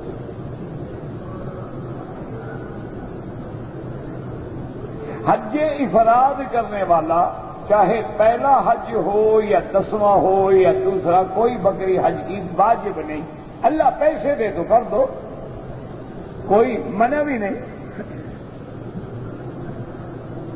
صلاۃ تسبیح تو روایات میں آتا ہے لیکن ضعیف روایتیں ہیں۔ آذان سے پہلے درود شریف پڑھنے کا حکم نہیں ہے، قولوا کما یقول المؤذن، جیسے مؤذن اذان دے تم بھی اسی طرح کہو۔ کیا مانا؟ اللہ اکبر اللہ اکبر، اور جب اذان ختم ہو پھر درود پڑھو، اللہم صل علی محمد، نماز والا درود، پھر دعا مانگو، اللہم رب هذه الدعوة التامة والصلاة القائمة آت محمد الوسیلۃ وبعثہ مقاما محمودا۔ اور ایک حدیث میں ہے کہ اگر آگے بھی پڑھ سکو، رضینا باللہ ربا وبالاسلام دینا وبمحمد صلی اللہ علیہ وسلم نبیا۔ باقی جو ہمارے ہاں آج کا رواج ہے کہ پہلے بھی صلاۃ والسلام بعد میں بھی صلاۃ والسلام، یہ احداث فی الدین ہے، بدعت ہے، ثواب کے بجائے بھی گناہ ہوگا۔ اگر ایک آدمی نے حج کر لیا، طواف زیارت اور صفا مروہ نہیں دوڑا، اگر اس نے 12 تک یا 13 تک طواف زیارت کر لیا، ورنہ بعد میں کرے گا تو دم دینی ہوگی، اور جب تک طواف زیارت نہیں کرے گا بیوی بھی حلال نہیں ہوگی۔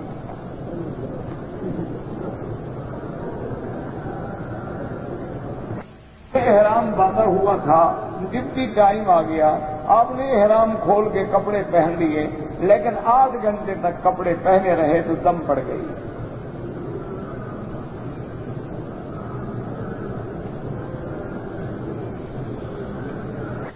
نیچے کپڑا جو ہے اگر تکبراً پہنا جائے تو بہت بڑی وعید ہے، یعنی منڈلی پہ ہو یا ٹخنوں سے اوپر ہو، نیچے لٹکانے کے لیے حضور نے جہنم کی وعید بیان فرمائی۔ حج کر لیا ہے، اپنی والدہ کا حج کرنا چاہتا ہوں، بالکل کریں، اور اگر حج افراد ہے تو حج کی بکری ضروری نہیں ہے، رکھنا چاہتے ہو رکھ لو۔ کہتے جی کہ ایک آدمی شادی شدہ ہے لیکن ڈیوٹی پہ باہر آیا ہے، وہ اپنی بیوی سے کتنا جدا رہے؟ شریعت میں 6 مہینے سے زیادہ جدائی نہ ہو، لیکن مجبوری ہے اور بیوی گھر میں محفوظ ہے اور اس نے تمہیں نوکری پر جانے کی دل سے اجازت دی ہے تو بس زیادہ بھی رہ سکتے ہیں۔ مسجد الحرام میں نماز پڑھنا افضل ہے، لیکن جتنا کعبے کے قریب ہوں گے اور زیادہ فضیلت۔ عورتوں کی زبان سے آج کل رواج ہے نعت خوانی کا، عورتوں کی زبان سے نعت خوانی سننا حرام ہے۔ عورتوں کے لیے اجازت ہوتی تو اذان کی اجازت ہوتی، عورتوں کے لیے اجازت ہوتی تو امام بن کے قرآن پڑھنے کی اجازت ہوتی۔ جب اللہ رسول ان کو قرآن پڑھنے کی، اذان کی اجازت نہیں دیتا اور تم نعت خوانیاں کرواؤ تو اللہ ہدایت دے۔ کا ثواب جو ہے وہ پورے مکے شہر میں ہے. جہاں تک حرم ہے وہاں تک 1,00,000 کا ثواب ہے. شادی کے بعد دعوت ولیمہ ضروری ہے، سنت ہے، کر سکو اچھی بات ہے، نہ کر سکو کوئی بات نہیں، کوئی ایسا مسئلہ نہیں. نکاح پہ کوئی فرق نہیں پڑتا. آپ نے فرمایا اولم ولو بشاتن، اگر اللہ توفیق دے. حضور نے فرمایا کچھ نہ کر سکو، ایک بکری جی میں کر کے پکا کے کھلا دو دوستوں. اب یہ تم جو خود محل کرائے کرو اور ان کو لاکھوں خرچ کرو، یہ تباہی بربادی اسلام نے تو نہیں کہا. نماز جنازہ میں ایک طرف سلام پھیریں تو نماز مکمل ہو جاتی ہے، 2 طرف پھیریں تو جائز ہے، کوئی منع نہیں. اگر طواف میں کوئی چکر حتیم کے اندر سے کر لے وہ چکر شمار نہیں ہوگا، اس کے بدلے پھر باہر سے کرنا پڑے گا. کے سامنے او آباء بؤولتہن، یا شوہر کے باپ، کیا ہو گیا سسر، شوہر کا باپ یعنی اس کے سامنے بھی چہرہ کھلا رکھ سکتی. لیکن یاد رکھیں کہ اگر ان کے علاوہ کسی کے سامنے چہرہ کھولنے کی اجازت ہوتی تو پھر ان کے ذکر کرنے کی کیا ضرورت تھی. یہ جو لوگوں کو ایک مغالطہ ہے نا کہ چہرے کا پردہ نہیں ہوتا، پھر اللہ یہ اتنے بندے کیوں گن رہے ہیں؟ معنی یہ ہے کہ ان کے سامنے اگر ہاتھ کھلے ہیں، ان کے سامنے اگر چہرہ کھلا ہے، ان کے سامنے اگر پاؤں کھلے ہیں، ان کے سامنے اوپر کی چادر جو ہے وہ نظر آ رہی ہے، تو کوئی حرج نہیں. کون؟ شوہر. اور دوسرا کون؟ او آبائہن، یا باپ. اور تیسرا کون؟ آباء بؤولتہن، کیا معنی یعنی سسر. او ابنائہن، یا اپنے بیٹے. اپنے بیٹے سے مراد یاد رکھو، ایک بیٹا وہ ہوتا ہے کہ باپ بھی ہے، ایک ماں بھی ہے. ایک بیٹا وہ ہوتا ہے کہ عورت کے پہلے شوہر سے بیٹا ہے، اب اس نے دوسری شادی کی ہے. اس شوہر کا تو وہ بیٹا نہیں ہے لیکن ماں کا بیٹا تو ہے نا. اس بیٹے کے سامنے بھی وہ چہرہ کھول سکتی ہے، حقیقی بیٹا ہو یا پہلے شوہر کا بیٹا. او ابناء بؤولتہن، یا اس کے شوہر کا بیٹا. کیا معنی؟ یعنی خامد نے، اس کے خامد نے پہلے ایک اور شادی کی تھی، یا اس کی 2 شادی ہے، اس سے بھی اولاد ہے، تو وہ بھی تو اس کے خامد کا بیٹا ہے نا، تو گویا اس کا بیٹا ہے. تو اس کے سامنے بھی چہرہ کھلا رکھ سکتی ہے اور ہاتھ کھلے رکھ. او اخوانہن، یا بھائی. او بنی اخوانہن، بھائیوں کے بیٹے بھتیجے. او بنی اخواتہن، یا بھانجے بہنوں کے بیٹے. او نسائہن، نساء مانا عورتیں. لیکن یاد رکھو نا، عورت کے سامنے بھی صرف چہرہ اور ہاتھ کھلا رکھ سکتی ہے. عورت کے سامنے بھی عورت اپنا بدن ننگا نہیں کر سکتی. مرد بھی مرد کے سامنے اپنا بدن اریا نہیں کر سکتا. ہاں علاج میں ضرورت ہے، بیماری ہے، آپریشن ہے، ولادت ہے، مجبوری ہو گئی، وہ الگ مسئلہ ہے. او ما ملکت ایمانہن، یا گھر میں کنیز ہے، اب اس سے بھی تو ہاتھ چہرہ کھلا بند نہیں رکھا جا سکتا. او التابعین غیر اولی الاربۃ من الرجال، یا مانا ایسے لوگ جو گھر میں رہتے ہیں لیکن ان کو عورتوں کی طرف کوئی خواہش نہیں. کیا مانا؟ اب نارمل بچے، ایسے لوگ جن کا دماغ ہی کام نہیں کرتا، وہ بیچارہ پاگل ہے، مجنون ہے، بیٹھا ہوا ہے، تو اب اس کے سامنے بھی چہرہ کھلا رکھا جا سکتا. اب الطفل الذین لم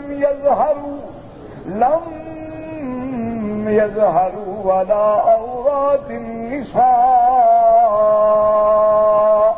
اللہ نے فرمایا یا وہ بچے جن کو عورت کے چھپے ہوئے چیزوں پر کوئی نظر نہیں. کیا مانا؟ ابھی بچہ چھوٹا ہے، بالغ ہی نہیں ہوا، اس کو پتہ ہی نہیں ہے کہ عورت کیا ہے، زنا کیا. آج کل تو خیر 5 سال کے بچے کو پتہ ہے، احتیاط کیا کریں. جب سے گھر میں تم نے فلمیں چلائی ہیں نا، بچے تم سے بھی آگے ہیں. یہ تو کمپیوٹر کے زمانے میں پیدا ہوئے ہیں. آج کل تو جو ماں باپ کو بھی پتہ نہ ہو نا، وہ 5 سال کا بچہ بھی جانتا ہے. آج کل تو احتیاط ضروری ہے. یہ پہلے دور کی بات تھی کہ لوگ بیچارے نابالغ ہوتے تھے، بکریاں چرا رہے ہیں، لڑکیاں ہیں، لڑکے، پتہ ہی نہیں ہوتا تھا کہ لڑکی لڑکا کیا ہے. ان کے کبھی دماغ میں بھی نہیں آیا تھا کہ زنا کیا ہوتا ہے. ایسے واقعات بھی موجود ہیں کہ کئی لڑکوں کی شادیاں ہوئیں تو ایک دن نہیں ہفتے گزر گئے، مہینے گزر گئے، خاوند کو پتہ نہیں کہ میں نے بیوی کو کیا کرنا ہے، بیوی کو پتہ نہیں کہ میں نے خاوند کو کیا کرنا ہے۔ دماغ ہی نہیں تھا، ذہن ہی نہیں تھا، اللہ نے محفوظ رکھا۔ تو یہ تو اللہ ہمارے گناہوں کو معاف کرے۔ دشمن نے ایک ایسا انتظام کر دیا ہے کہ ہر گھر میں ٹی وی پہنچا دی ہے، جو سیکھنا ہے سب بے حیائی سیکھو۔ اب اس کی بھی ضرورت نہیں، اب اس نے ٹیلی فون اپنا پکڑا دیے ہیں، اس میں بھی وہ ڈیجیٹل کیمرے ہیں، مووی بنانے کے اسباب ہیں، سب کو جب ہاتھ میں ہے اور جیب میں ہے، اور اسی میں گندے فوٹو بھی ہیں اور نماز بھی پڑھ رہے ہیں۔ اللہ اکبر، ماشاءاللہ، انا للہ و انا الیہ راجعون۔ اللہ کے غضب سے ڈرو، اللہ کے عذاب کو دعوت نہ دو۔ اللہ کے مساجد میں ہر طرف دیکھو موسیقی ہے، ہر طرف دیکھو میوزک بج رہا ہے۔ اچھا، اب اور حکم دیتے ہیں، فرمایا وَلَا يَضْرِبْنَ بِأَرْجُلِهِنَّ وَلَا يَضْرِبْنَ بِأَرْجُلِهِنَّ لِيُعْلَمَ مَا يُخْفِينَ مِنْ زِينَتِهِنَّ، اور عورتیں اپنے پاؤں کو زمین پہ مار کے نہ چلیں۔ کیوں؟ جو پاؤں میں اس کے کوئی جھانجر ہے، یا پاؤں میں کوئی کڑا ہے، یا پاؤں میں کوئی چیز پہنی ہوئی ہے، پازیب ہے، تو زمین پہ پاؤں مارے تو آواز آئے گی، مانا اندر کی زینت بھی ظاہر ہوگی۔ تو فرمایا ایسا ہرگز نہیں، ادب سے چلو، یہ نہیں کہ ٹھک ٹھک ٹھک کر کے چلو تاکہ نہ دیکھنے والا بھی دیکھے کہ کون سی گھوڑی یہاں سے گزر رہی ہے۔ تو اس کو بھی اسلام نے منع فرمایا۔ یہ عورتیں تھوڑی ہیں، یہ تو جانور ہیں، جانوروں سے بھی بدتر ہیں۔ یہ جو چلتی پھرتی ہوئی گناہوں کی لاشیں ہیں جو ہمارے مقدر میں لکھی گئی، یہ عورت تھوڑی، عورت تو فاطمہ الزہرا تھی، عورت تو سیدہ عائشہ تھی، عورت تو بی بی ام سلمہ تھی، عورت تو صحابیات تھیں، تابعیات تھیں، فقیہات تھیں، محدثات تھیں، مفسرات تھیں، کہ جن کے چہروں پہ کبھی کسی نے نظر ہی نہیں ڈالی۔ اللہ اکبر۔ وَلَا يَضْرِبْنَ بِأَرْجُلِهِنَّ لِيُعْلَمَ مَا يُخْفِينَ مِنْ زِينَتِهِنَّ، اور آخر میں اللہ حکم دیتے ہیں وَتُوبُوا إِلَى اللَّهِ جَمِيعًا، وَتُوبُوا إِلَى اللَّهِ جَمِيعًا أَيُّهَا الْمُؤْمِنُونَ لَعَلَّكُمْ تفلحون۔ اور اللہ نے فرمایا کہ تم مرد ہو یا عورتیں سب اللہ کی طرف رجوع کرو، توبہ کرو۔ کیوں؟ کوئی غلطی ہو گئی، توبہ کرو، اللہ رحمت فرمانے والے ہیں، اللہ معاف فرمانے والے ہیں، تاکہ تم فلاح کو پہنچ جاؤ۔ اور اسی طرح ایک مسئلہ سمجھو کہ اگر تمہارے گھر میں کوئی ہندو عورت یا مشرکہ کافرہ یہودیہ آتی ہے، تو اسلام کہتا ہے وہ بھی اسی طرح ہے جیسے اجنبی مرد ہوتا ہے، اس سے بھی پردہ کرو، کیونکہ وہ تمہارے حسن کو جا کے باہر منتشر کرے گی، اس کو تمہاری عزت کا تو خیال ہے نہیں، اس کو تمہاری عفت کا کوئی خیال نہیں۔ اچھا، اب مسئلہ یہ ہے کہ علماء یہ فرماتے ہیں کہ اگر کوئی عورت کسی مرد پہ یعنی غیر محرم پہ بغیر شہوت کے نظر ڈالے تو جائز۔ کیا مانا؟ یعنی اس کے دل میں کوئی برا خیال نہیں، لیکن نظر پڑ گئی۔ ایک ہے اچانک ویسے بھی دیکھے، انہوں نے استدلال کیا ہے کہ ایک دفعہ رحمت دو عالم صلی اللہ علیہ وسلم کی مسجد نبوی میں کچھ حبشی لوگ تھے، نوجوان بچے تھے، اور وہ تیر اندازی کی مشق کر رہے تھے اور کھیل رہے تھے۔ تو حضور نے دیکھنا چاہا تو بی بی عائشہ بھی حضور کے پیچھے کھڑی ہو گئی، اور بی بی عائشہ بھی ان کا کھیل دیکھتی رہی، اور حضور نے منع نہیں فرمایا۔ اس لیے بعض صحابہ نے استدلال کیا ہے کہ اگر ایسی بات ہو تو غیر محرم پہ عورت کی نظر اب بازار میں جا رہی ہے، مسجد میں آ رہی ہے، نماز کے لیے آ رہی ہے، نظر تو پڑے گی نا۔ تو نے کہا کہ اگر دل میں کوئی یعنی شہوت نہیں ہے، کوئی دل میں برائی نہیں ہے، تو ایسے نظر ڈالنا منع نہیں ہے، کیونکہ مسجد نبوی تھی، حضور خود موجود تھے، اور دیکھنے والی بھی پاک بی بی عائشہ تھی، جس کی پاکی اللہ نے قرآن میں بیان کی ہے۔ تو نے کہا ایسے حالات میں اگر عورت نے نظر ڈالی تو گناہ نہیں ہوگا۔ اچھا، بعض صحابہ فرماتے ہیں کہ نہیں، کسی بھی حال میں نظر نہ ڈالے۔ انہوں نے بھی حدیث سے استدلال کیا ہے کہ بی بی ام سلمہ اور بی بی میمونہ بیٹھے ہوئے تھے.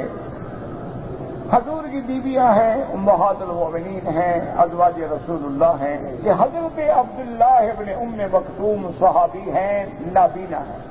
تو حضرت عبداللہ ابن ام مکتوم آ رہے تھے حضور کی خدمت میں. حضور نے اپنی بیویوں کو حکم دیا کہ پردے میں چلی جائیں.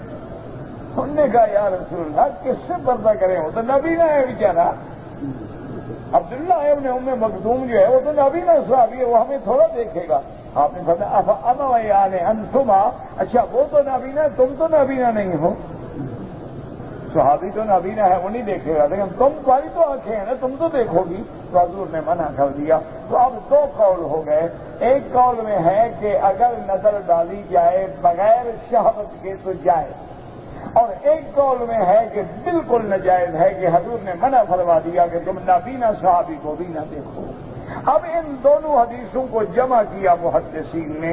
انہوں نے کہا کہ جب فتنے کا خوف ہے، حالات بالکل تبدیل ہو گئے، جیسے آج کل ہر وقت فتنے کا خوف ہے، تو وہاں کو بغیر شہوت کے بھی نظر ڈالنا منع ہے. اور جہاں فتنے کا خوف نہ ہو اور کسی قسم کا اندیشہ نہ ہو، وہاں اگر عورت نے نظر ڈالی تو کوئی حرج نہیں ہوگا. اللہ تبارک و تعالیٰ آپ کو بھی، ہر مسلمان مرد اور عورت کو گناہوں سے، زنا سے، بے حیائی سے محفوظ رکھے، اور ہمارے گھرانوں پہ، آپ کے گھرانوں پہ اپنی رحمت نازل فرمائے، عزت و عصمت کی حفاظت فرمائے.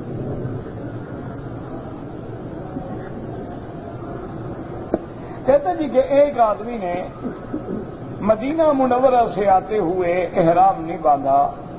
اب وہ دوبارہ لوٹ کے اگر مدینہ جا کے احرام باندھے، بالکل ٹھیک ہے، چلا جائے، جتنا جلدی ہو سکے جا کے پھر عمرہ کر لے، کوئی دم نہیں. ایک آدمی نے ریاض سے آتے وقت میقات پہ عمرے کی نیت تو کر لی، لیکن احرام نہیں باندھا کہ راستے میں مجھے واپس نہ کر دیں. وہ جو پوائنٹ تھا اس کو کراس کر کے احرام باندھ لیا، انشاءاللہ اللہ قبول کرے گا. بہرحال نفلی عبادات میں علماء نے لکھا ہے کہ جیسے نفلی حج ہے، نفلی عمرہ ہے، تلاوت ہے، آپ کر کے جس کے لیے بھی دعا کریں گے اللہ ثواب دیں گے.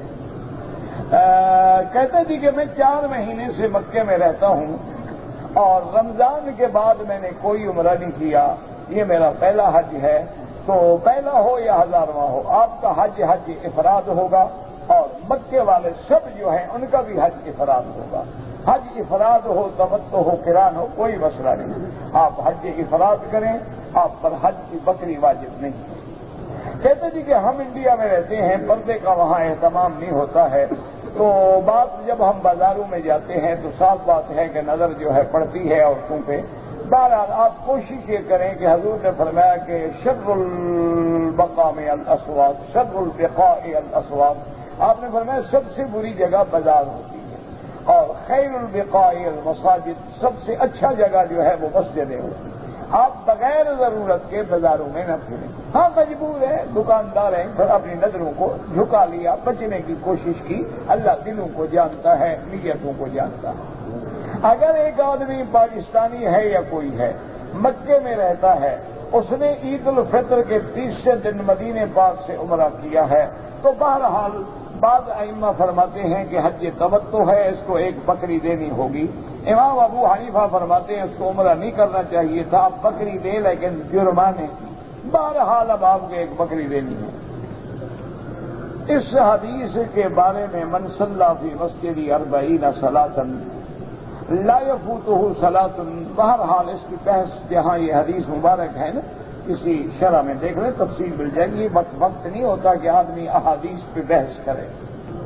مغرب کی نماز کا وقت جو ہے، بعض ائمہ کرام فرماتے ہیں کہ سورج ڈوبنے کے بعد جو سرخی ہے، سورج ڈوبتا ہے نا، جس طرف ڈوبے گا ادھر ایک سرخی آ جاتی ہے، شفق احمر. تو وہ کہتے ہیں جب وہ سرخی ڈوب جائے تو مغرب کا وقت ختم ہو گیا، عشاء کا وقت شروع ہو گیا. لیکن امام ابو حنیفہ رحمۃ اللہ علیہ کے نزدیک شفق احمر کے بعد، یعنی سرخی کے بعد ایک شفق ابیض ہوتی ہے، پھر ایک سفیدی ہوتی ہے. وہ فرماتے ہیں وہ سفیدی جب ڈوب جائے تو پھر عشاء کا وقت شروع ہوگا. حضرت علی کی پیدائش خانہ کعبہ میں ہوئی تھی. میرا بھائی اگر ہوئی ہو تو کیا ہو جائے گا؟ ایک منٹ، حضور کی پیدائش خانے کعبے کے اندر نہیں ہوئی، ٹھیک ہے، حضرت علی کی ہو گئی تو حضرت علی حضور سے افضل ہو گئے، تو پھر بحث کا کیا فائدہ؟ مجھے یہ سمجھائے نا کہ صرف کعبے میں پیدا ہونے سے کوئی اتنی بڑی فضیلت آ جاتی ہے کہ بندہ وہ نبی سے بھی افضل ہو جائے گا، صحابہ سے بھی افضل ہو جائے گا، یہ کیا بات؟ اچھا کوئی مکے میں پیدا ہو جائے لیکن کافر مر جائے، جنت میں جائے گا جہنم میں جائے گا؟ تو پھر مکے میں پیدا ہونے کا ابو جہل کہاں پیدا ہوا تو وہ جنت میں چلا جائے گا؟ ابھی لہب کہاں پیدا ہو؟ یہ خدا کے بندے، اگر بعض کتابوں میں ہے کہ حضرت علی کی پیدائش کعبے کے اندر ہوئی، اگر ہوئی الحمدللہ، ہمیں تو حضرت علی کا بھی شان ہے یا سیدنا ابو بکر کا شان، ہمیں تو ان سے بھی محبت، ان سے بھی محبت، لیکن عقل کے مطابق جو بات سمجھ آتی ہے وہ یہ ہے کہ کبھی کبھی سارے مکے کو بھی مسجد الحرام کہہ دیتے ہیں، کبھی سارے حد حرم کو بھی اللہ نے قرآن میں فرمایا ہے کعبہ، جیسے فرمایا حدیم بالغ الکعبہ کہ اپنی بکریاں حج کی کعبے میں ذبح کرو۔ تم کہاں ذبح کرتے ہو؟ کعبے میں کہ مینا میں؟ تو معلوم ہوا کہ سارا حرم جو ہے وہ کعبہ ہے۔ حضرت علی کا گھر بھی حرم میں تھا تو کسی کتاب والے نے لکھ دیا کہ کعبے میں پیدائش ہوئی، کوئی ایسی بات، کوئی جھگڑا نہیں۔ اچھا اگر ہوئی بھی ہو تب بھی ہمارا تو حضرت علی کی شان سے انکار ہی نہیں نا، لیکن یہ کہاں لکھا ہوا ہے کہ کعبے کے اندر پیدا ہونے سے شان اتنی بڑھ جائے گی، وہ نبی سے بھی بڑھ جائے گا؟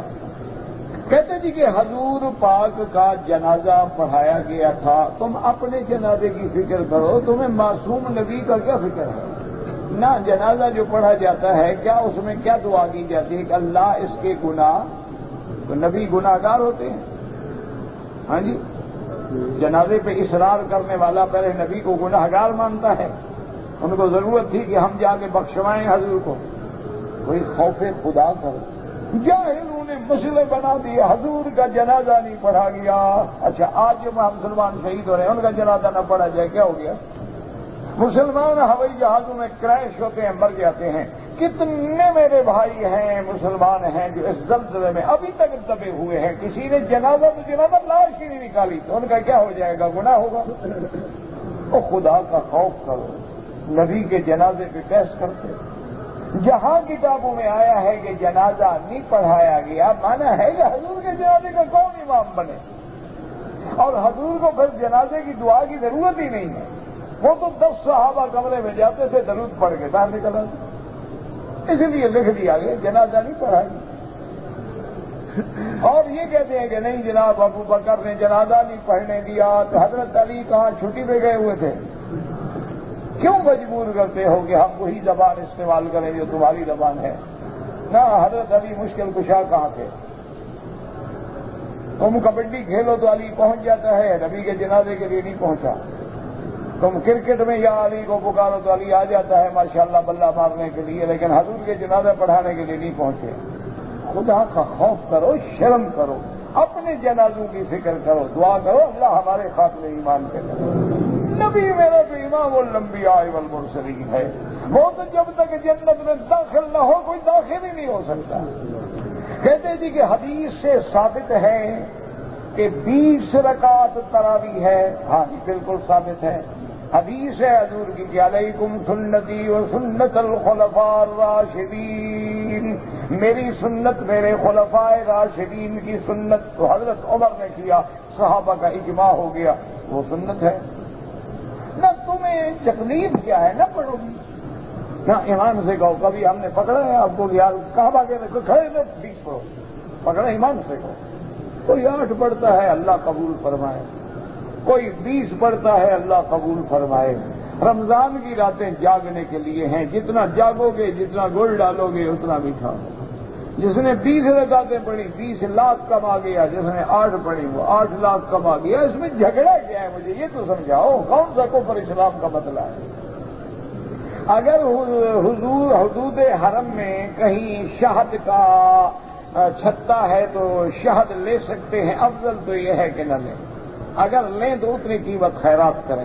ایسے دیکھا ہوا ہوگا نا کہ مفت کا مال ہے پہنچ چکے ہیں، ہم بازار سے خرید لو اللہ کے بندے۔ کعبۃ اللہ کی دیوار سے چپٹ کر دعا مانگنا ملتزم پہ سنت ہے۔ حجر اسود اور حتیم کے درمیان نیچے کی طرف سے چاکلیٹی رنگ کے جو پتھر لگے ہیں وہاں حضور پاک نماز ادا کرتے تھے۔ میں نے کسی کتاب سے نہیں پڑھا ہے۔ حج بدر تو نہیں ہوتا، حج بدل ہوتا ہے۔ بہرحال حج بدل جو ہے وہ مکے والا بھی کر سکتا ہے، لیکن نفلی حج ہو۔ اگر حج فرض ہے، افضل یہ ہے کہ جہاں کا بندہ ہے وہاں سے بندہ بھیجو، ورنہ کم از کم میقات کے باہر سے جا کے احرام باندھو۔ اگر حج تمتع ہے اور میرے پاس حج کی بکری رکھنے کے پیسے نہیں ہیں، کوئی حج نہیں، آپ 3 روزے رکھ لیں۔ 3 ایام فی الحج و7 اذا رجعتم، 3 روزے حج میں رکھ لیں۔ کیا مانا ہے؟ 1 2 3 ذی الحجہ کو رکھ لیں، 3 4 5 کو رکھ لیں، اور 7 روزے حج کے بعد رکھ لینا بس۔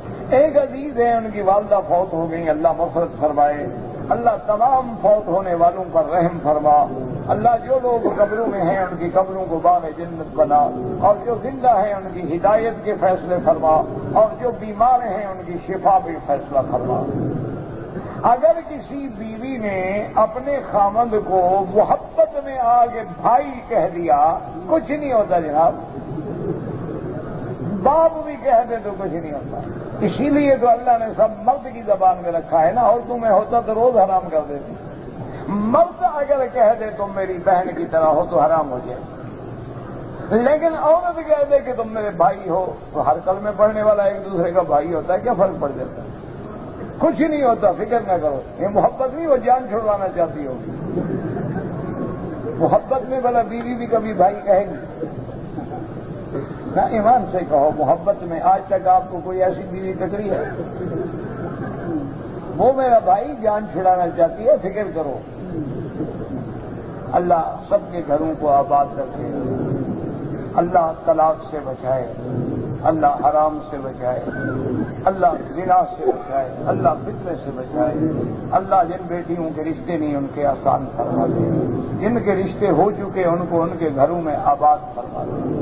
دعا کیا کرو، رحمت کی کوئی گھڑی ہوتی ہے، کام بن جاتا ہے، کوئی پتہ نہیں ہوتا، کوئی چھپا ہوا اللہ والا بیٹھا ہوتا ہے، پتہ ہی نہیں ہوتا کس کی وجہ سے ہماری گاڑی بھی چل پڑے۔ کہتے جی کہ میری والدہ کو خط لکھنا نہیں آتا، وہ خط میری بیوی سے لکھواتی ہے، اور صاف بات ہے کہ ماں تو لکھوائے گی نا کہ میرے بیٹے السلام علیکم، لیکن لکھتی میری بیوی ہے، تو تمہاری باپ ماں کی کلام نقل کر رہی ہے، خود تو تمہیں بیٹا نہیں کہہ رہی، خود تو تمہیں نہیں کہہ رہی ہے نا۔ دیکھو نا، مثلاً انی لأظنک یا موسیٰ مسحورا، قرآن کہتا ہے کہ فرعون نے کہا کہ موسیٰ علیہ السلام مجھے پتہ لگتا ہے تم پر جادو ہے، تو ہم جب پڑھتے ہیں تو ہم موسیٰ علیہ السلام کو کہہ رہے ہیں ایسا، ہم تو نقل کر رہے ہیں۔ اس لیے اگر تمہاری بیوی خط لکھتی ہے اور جو تمہاری ماں بولتی ہے وہ لکھتی جاتی، کوئی حرج نہیں۔ ٹیلی فون پر نکاح ہو جاتا ہے، بالکل نہیں ہوتا۔ اس کے 2 وجوہات ہیں، ایک تو یہ ہے کہ آواز بدل جاتی ہے، دوسرا یہ ہے کہ دھوکہ ہو سکتا ہے کہ ٹیلی فون پہ جس لڑکی سے تمہارا ایجاب قبول کرایا گیا، جب تم اپنے ملک میں گئے انہوں نے کہا جی یہ بیٹھی ہے آگے 90 سال کی عورت بیٹھی، کیا کرو گے؟ اس لیے اسلام نے منع کیمرے والا ہو یا بغیر کیمرے والا، بڑا آسان حل ہے۔ 2 دوستوں کے ساتھ بیٹھ کے خط لکھ دو کہ میں اپنے چاچا کو، بھائی کو، فلاں کو اپنا وکیل بناتا ہوں، اس کو حق حاصل ہے بحیثیت وکیل شرعی مسمات فلاں بنت فلاں کے ساتھ جا کے میری طرف سے نکاح میں ایجاب و قبول کر دیں، بس وہ کر لے گا تمہاری طرف، کوئی ٹیلی فون کی ضرورت ہی نہیں، تسلی بھی ہو جائے گی کہ وہی گھر ہے، وہی عورت ہے، وہی لڑکی ہے، صحیح بات ہے۔ کہتے جی کہ یہاں پر بعض کتابیں ایسی شائع ہوتی ہیں کہ جن میں فقہ حنفی کے خلاف اور امام ابو حنیفہ کے خلاف بہت بڑی زبان استعمال، اللہ لکھنے والوں کو ہدایت دے، یہ ہر دور میں ہوتا آیا ہے، کچھ بھی نہیں ہوتا ان باتوں سے۔